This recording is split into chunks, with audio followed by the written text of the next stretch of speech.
Good morning. This is Jyotirmay, Department of Biology. Here, today we are going to learn in a nutrition in plants conditions necessary for photosynthesis. What conditions are necessary? In previous class, we have discussed about the story of photosynthesis, how it started and emerged, the invention and the discovery of different necessary things for photosynthesis. So now today we will continue one by one through experimentation. I'll try to explain it. I'll give one experimentation example for one necessary condition. Now, what is the first condition is necessary? Carbon dioxide. Carbon dioxide is necessary for photosynthesis. Next, water is necessary. Chlorophyll is necessary and sunlight is necessary. These are the four conditions are very important for photosynthesis. In these, if any one is missing, then the photosynthesis not takes place in plant or in a leaf. So, how these factors are affecting? How these factors are affecting the photosynthesis? If carbon dioxide is not present in atmosphere, there is no photosynthesis. If water is not taken by plant, also there is no photosynthesis. If chlorophyll is not present, even though there is no photosynthesis, that is absence of chlorophyll in our body, we can't make our own food, am I right? So that we are depending on plants and animals. Next, sunlight is also very important. Then, how these carbon dioxide is taken? In previous class, I told you, but not yet much clear. Now I will tell you. Then, how carbon dioxide is taken? Carbon dioxide is taken by a part present in leaf called stomata. This is the stomata is necessary for taking carbon dioxide. Then, where this stomata is present? Stomata is present on leaf surface. If you want to see clearly, just turn the leaf, backside you find pores. Those pores actually known stoma. What that's known? Stoma. And this pore, actually if you put under the microscope, you find the stoma, the space which is present, the pore which is present, stoma, is guarded by two guard cells. How many guard cells? Two guard cells. And in that chloroplast is present. So this is a stomata. The stoma, the pore which is covered by two guard cells is known stomata. And how this stomata helps in taking carbon dioxide. Then how can we see it?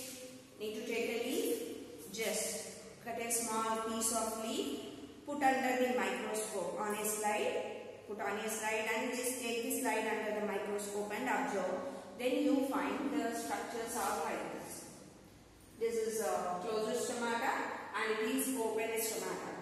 Then why here it is closed, why it is open? Now I will tell you.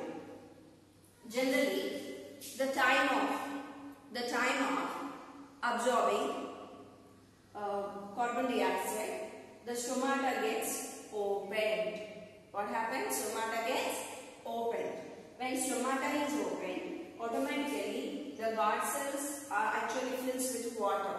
So I'll tell you here what are the functions. There are two functions.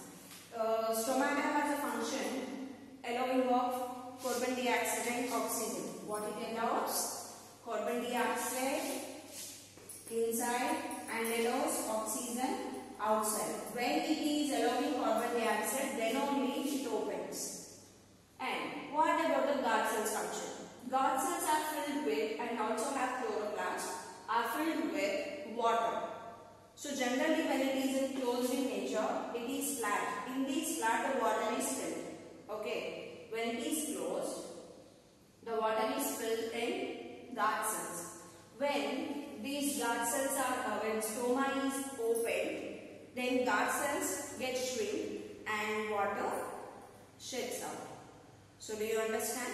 When stoma is open, guard cells shrink, water release out. At the same moment, carbon dioxide also taken in and oxygen released out. At a time it happens, exchanging of gases. And when it is closed, there is no gases goes in and released out, and there will not be any loss of water also. Do you understand? So by this way, stomata helps by closing and opening. one more time I'll repeat it. When stoma is closed, the whole pore is closed, guard cells are filled with water so that there will not be any action. But once the stoma is opened, the guard cells get shrinked. Guard cells get shrinked. The pressure is applied on guard cells so that guard cells shrink, so that the water present in it comes out. At the same moment, carbon dioxide goes in and oxygen releases out from the leaf through stomata. Do you understand? So by this way, the stomata helps to take carbon dioxide. Then how water is utilized? How water is taken by plant. Now we look at it. So the next factor important is water. So how water is taken by a plant or a tree, the time of photosynthesis. The water is actually absorbed from soil. From where it is absorbed? From soil through roots. And from the root to shoot, there is a tube-like structure. Sorry. The tube-like structure is present in it. That is nothing but xylem. What it is? Xylem. This xylem is a tube-like structure present from root to each and every part of the plant body and carries water. But it not only carries water from soil, it also carries minerals. Majorly, what minerals are taken by water? That is NPK. N means nitrogen. N means nitrogen. P means phosphorus. And K means potassium. Potassium. Now look at it.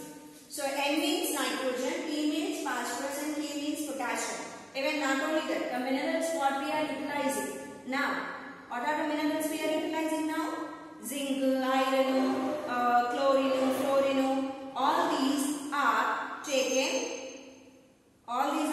from soil to water. So, the xylem absorbs water along with nutrients. So, not only these are the major nutrients, actually macronutrients, which are required by plant. And what we other than these major nutrients, some other minerals are present, like zinc, iron, iodine, and chlorine, like magnesium, like some other minerals are absorbed by these roots and are taken to the leaf, up to the branch and branch to leaf. This xylem tissue carries. So do you understand how water is taken to a leaf? But supposed to be when water is taken, these all nutrients are taken. When these all nutrients are taken continuation by these leaf, by these roots from the soil, all these nutrients vanish. When these nutrients are vanished, again we have to replenish the nutrients. Then how nutrients are replenished? By the replenishment of nutrients taken by adding of manure. What is manure? Manure is very important. Then which manure we make use, and artificial and natural? Yes, I will tell you now. So generally manure means which we get from organic matter, like from cow dung, leaf litter, from the dead and decayed parts we get nutrients like NPK and other elements also for the plant. So before starting the crop production, we have to add manure to the soil. Majorly which manure is used? Cow dung is used, it is natural manure. And second thing, they add compost. What they add? Compost. They add compost. How compost is made? Take a small pit, the near area, wherever, near area, take a small pit, in that add cow dung, leaf litter, or chopped vegetables, or leftover peel, onion peel or vegetable peel, all add into this pit. And get to decompose for 1 month. 1 month or 10 days to 1 month. After, the material gets decomposed for 60 to 70%. That material again take out and add to your crop field. Then, majorly when we should add this compost? In summer. If you add in summer, the nutrient gets completely decomposed and soil becomes fertile. And other than that, there is one more can be used, that is vermicompost. What is vermicompost? Vermicompost, the same process. We have to take leaf litter and powder and little addition of soil to it and leave on that earthworms. What are used in a vermicompost? Earthworms. Earthworms are used. These earthworms slowly start feeding on the cow dung and leaf litter, even on soil also. Cow dung, on leaf litter and soil also, and it starts excreting. That excreta material we say vermicompost. This is very costly. Actually, if you use this, the production rises. So, by this way, manuring, giving compost, we can improve the soil fertility to get nutrients by this water. Okay. And also, along with the manure, one more thing also there. What is the one more thing? Urea. So, urea is artificial, generally contains rich of nitrogen. It is used by continuation using of urea. It is a chemical product, right? By using of continuation chemical product, the soil fertility, nitrogen for temporary purpose increases, but it slowly reduces the fertility of soil. So, year by year, the production of crop reduces. Okay, so that utilization of urea, some other chemical fertilizers are not suggestible. Then, what is another natural method can be followed? By cultivating leguminous plants, we can improve the soil fertility. What are the leguminous plants? Like pulses plants.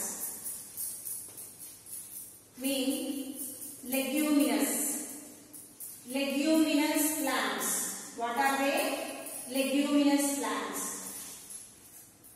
Leguminous plants, roots have nodules like this. They have knots. In these knots, there is a bacteria grow known rhizobium. What is the bacteria name? Rhizobium. This rhizobium fixes atmospheric nitrogen. We don't have the capacity to take atmospheric nitrogen as a gaseous form. So that the gaseous form needs to be fixed into the soil as a solid. Even that cannot be possible by tree also or a plant also. Then who will do the job? Rhizobium bacteria. This bacteria gets food, shelter, everything from this leguminous plant, and respected to it, it converts, what it converts? It converts atmospheric nitrogen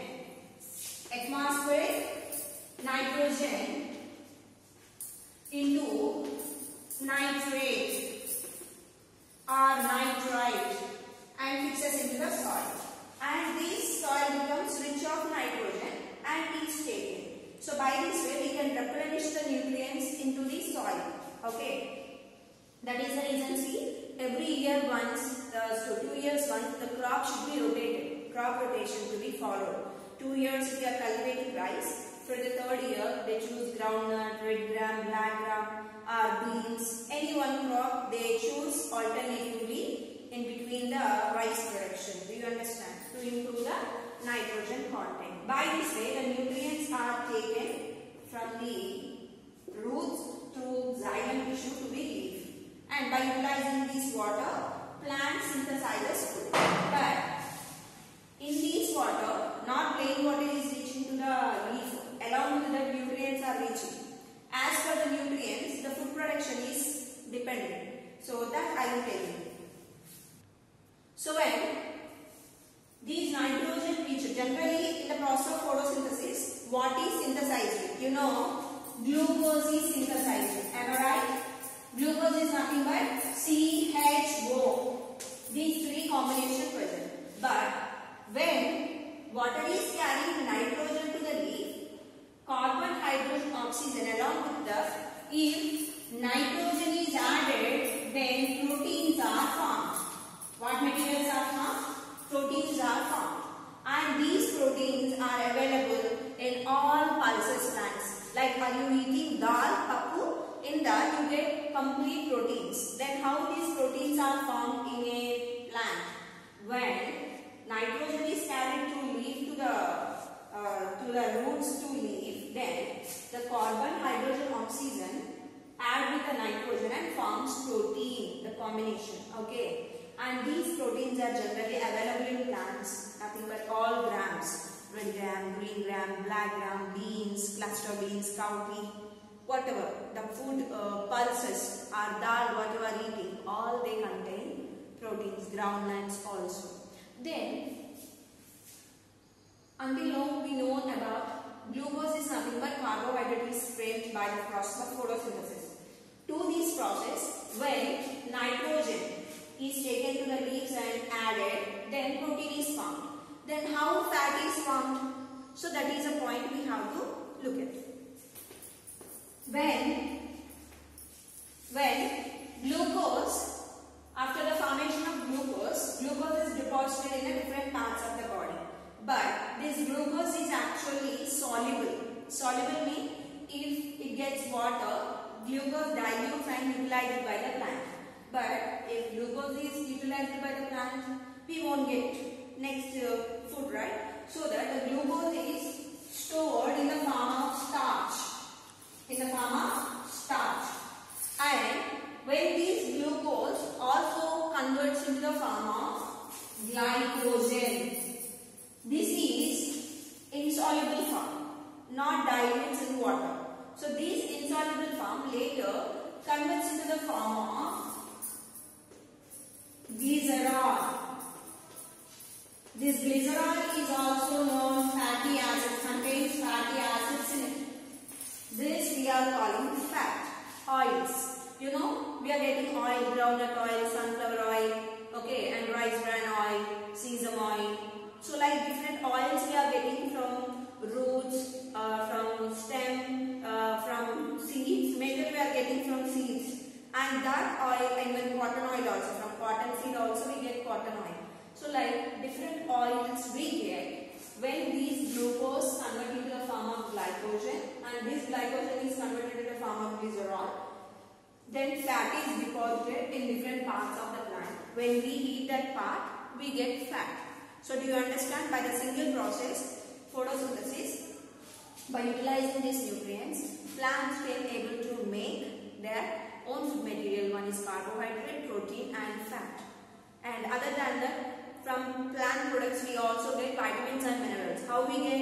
All the nutrients are taken, carried by the roots and utilized by the plant. When you eat that plant product, you also get that vitamins and minerals like vitamin A, B, C, D, E, K, and minerals like sodium, potassium, iodine, phosphorus, nitrogen, like zinc, magnesium. All these we get from leafy, when you eat leafy vegetables, fruits, okay, and seeds, branches of birds, or like different vegetables and leafy vegetables, fruits we are eating from plant product.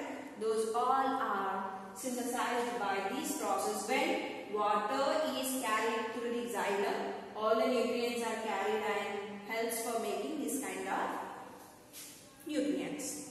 Then, how chlorophyll is important, that we will talk about. Okay. So, we now need to know about chlorophyll, where it is present. Generally, this is the dissection of leaf. If you dissect the leaf vertically, you find the structure of the leaf in this way.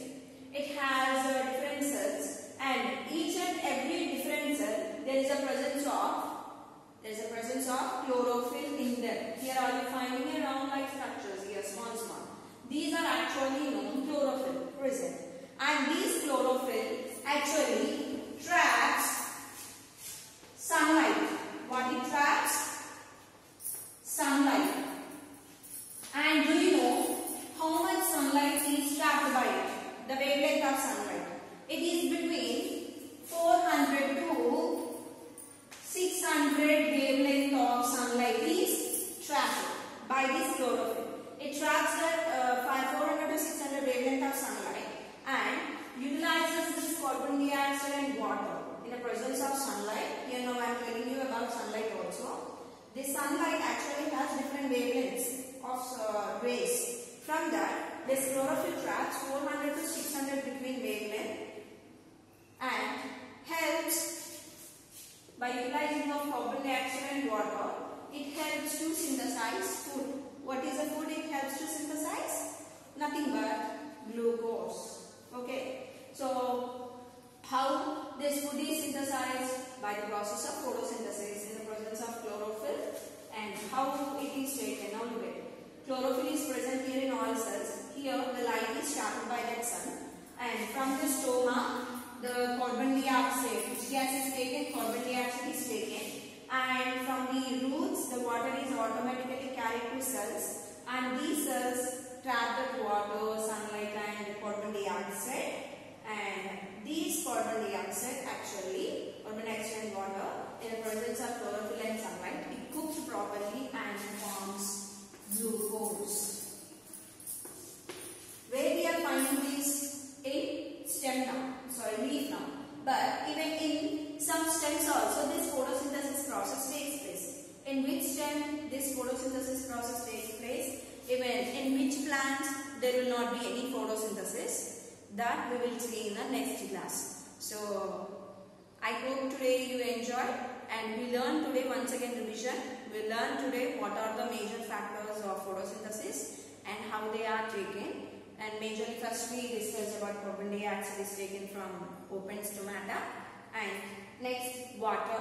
Water is taken through the roots by xylem. The water is carried along with the nutrients. When the nutrients are combined, the materials are combined with glucose, then what they form?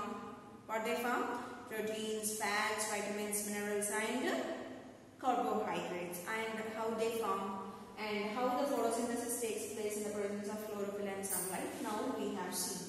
Okay. So this is the structure of leaf. In this, carbon dioxide taken and water is absorbed in the presence of chlorophyll and sunlight. The food is synthesized in this cell and stored.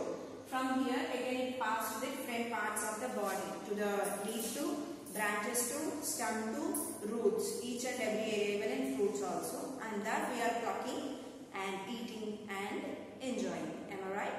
So we will see in the next class how photosynthesis takes place in stems, not only in leaf, in stems, and what are the other color of leaves also. Okay. Thank you so much. Have a nice day. Bye.